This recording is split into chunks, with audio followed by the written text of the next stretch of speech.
Walaikum Assalam. Good morning, student. Good morning. Sit down.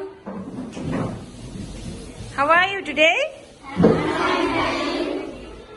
Thank you.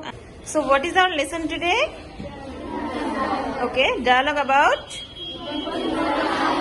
importance of learning English. Do you know the importance of learning English? Okay, now I am selecting two girls of a pair. Atika and Pratasha will say the importance of learning English between them. So stand up, Atika and Pratasha.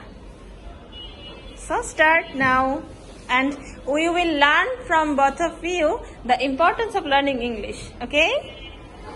Okay, start. Start now. I'm fine. And you? Fine, thanks. Can you tell me the importance of learning English? Yeah, English is an international language. It is used all over the world. English is international communicative medium. Do you mean it? However, books are written in English. To receive higher education, English is must. Do you learn English? Yeah, I'm learning English and practicing. I should learn English from today. Alright, go ahead. See you later. Bye. Bye. Thank you. Sit down.